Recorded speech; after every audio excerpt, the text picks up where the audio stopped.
All right, let's nerd out on numbers.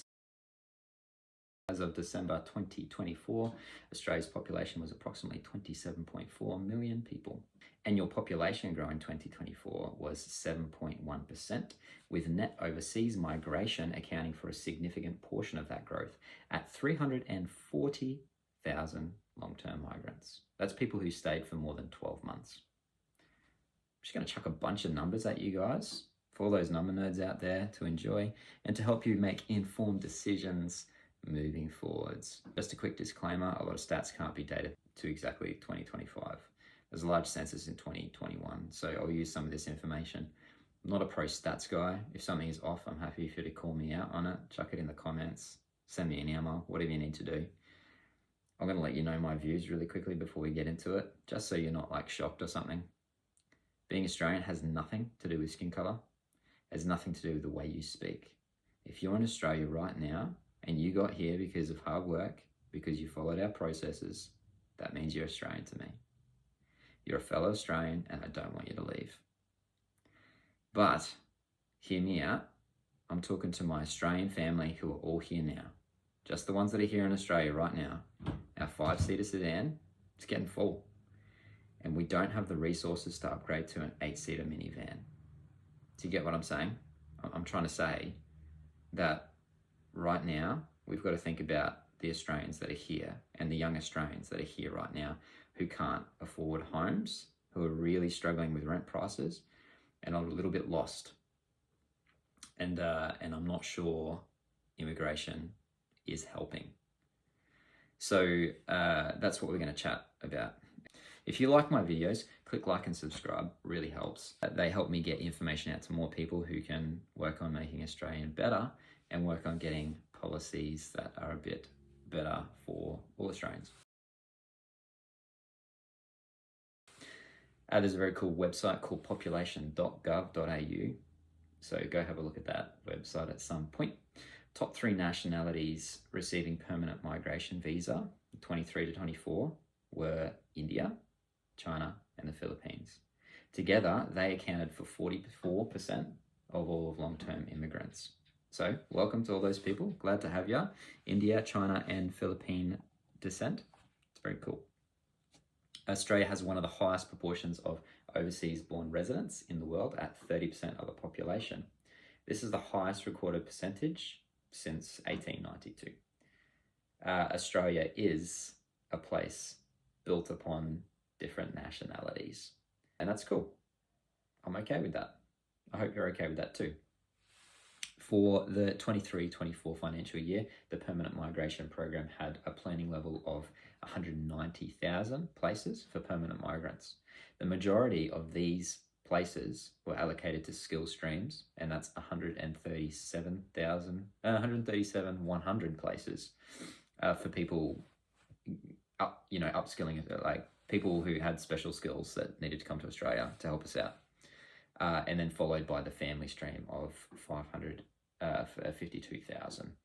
I like that permanent migration idea, but we're going to talk about some of that. Like the idea that they're helping, that's cool. I like that. But as we saw before, there's 340,000 just in 24 alone as permanently living in Australia. So that the numbers don't really check out there. You can jump on this website. I'll pop that up here. And it can show you what skilled occupations there is. Like, it's a massive list. It's exhaustive. Like, when I clicked on it, I was thinking like home builders or something like that. And I was thinking doctors. I was seeing that kind of stuff. But it's crazy. It's like every job you can think of is on that list. This one I found funny. You can come over as a skilled actor and dancer and live in regional areas of Australia, because apparently regional areas of Australia need skilled actors and dancers. Let's talk income. Generally, permanent migrants have a higher median weekly income than overall Australian population. I found that interesting, but it does come down to the fact that they've got skills, right? We're bringing skilled workers over, right? So that makes sense. Kind of. In 2021, the median weekly income for permanent immigrants was $963 which was higher than the median of 805 AUD for the general Australian population. This is old. It's getting old now, like 2021, so it's 4 years old. But it is helpful. The median personal income in Australia was 67,000 per year as of May 2024. I thought it was higher than that. Actually, in previous video, I mentioned that it was higher than that at about 85,000.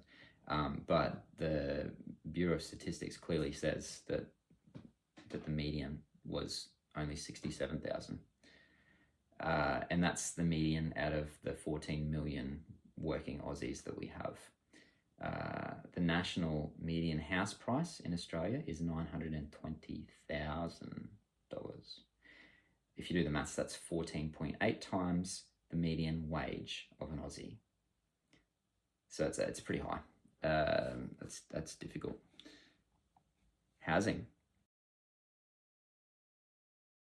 Now, it can be exceptionally hard for immigrants in Australia to get a loan to buy or build a new home. It makes sense, right? They end up renting because, they don't know if they're going to be here for ages, or they haven't got the resources to get a home. A significant majority, 91.6% of temporary skilled visa holders were renters. It contrasts the Australian population, where about 31% of household were renters in 2021. Approximately 36% of 25 to 29-year-old Australians own a home, which is higher than I thought. Good on those 25 to 29-year-olds. That's like over a third of that age group who have their own home. Home ownership for this age group was 43% in 2001. So that's a big jump in the last 24 years. In fact, for that age group, 25 to 29, every single one of those Australians were born when that statistic came out. So what we're talking about is in the last period of when those young Australians were born, the housing market for their age group has now dropped like 7%. The main reason I'm making this correlation here is that one, money isn't going into the hands of young Australians. Rent money is going into the hands of the older generation, the generation that own homes, investment properties, to the richer 10% kind of population. Two, young Australians are competing against immigrants for rent opportunities, which essentially drives up rent, but also the whole housing economy is just getting driven up by that demand there. Okay. Birth rates. India's total fertility, I'm just using India because remember previously we shared a statistic where India has the highest population of long-term migrants here in Australia. So we're using them as an example. India's total fertility rate was above that 2.1 mark, but it's fallen below that now.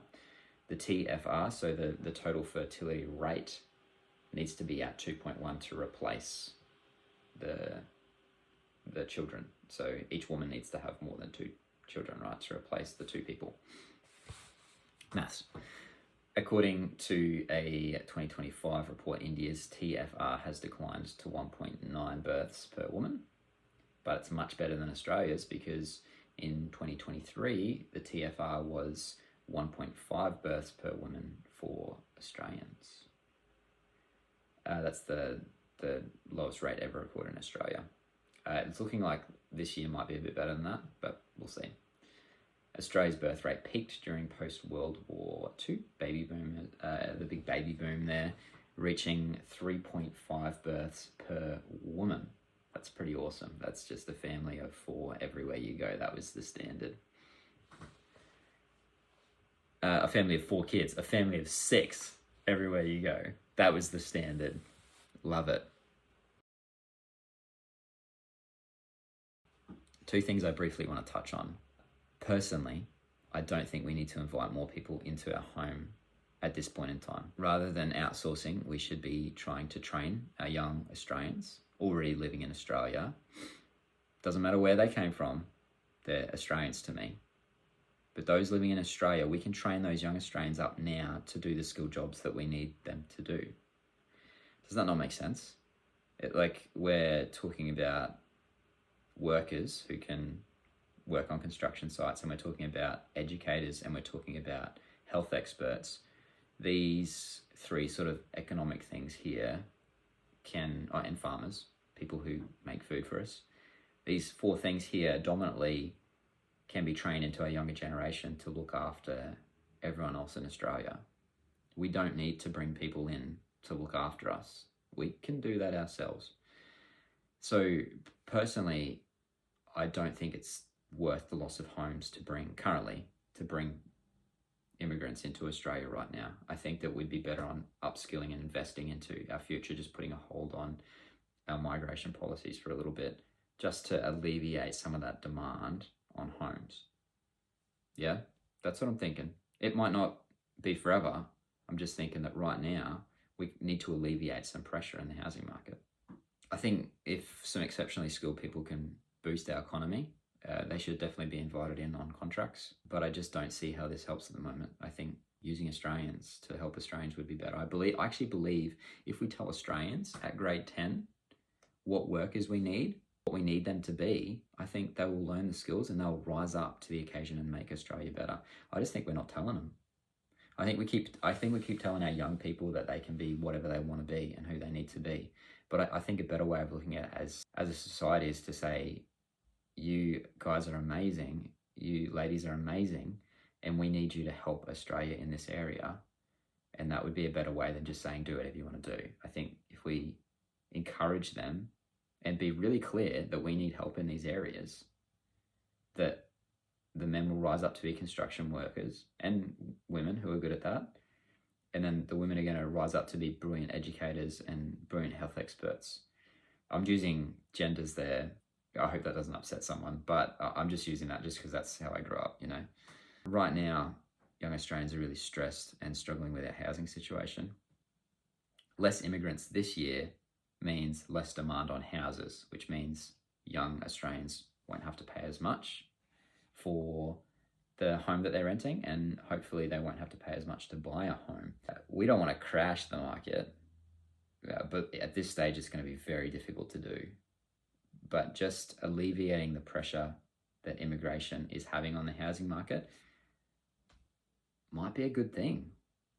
Once again, if you've come to Australia, or if you know people who are now Australians, they're in Australia, they've worked hard to get here, they're working jobs and they're helping build our economy. To me, they're Australians. But let's just think about whether or not policy should slow down immigration just to help alleviate the housing crisis that we're currently going through. Have a think about it. If you have different thoughts than I do, post something in the comment.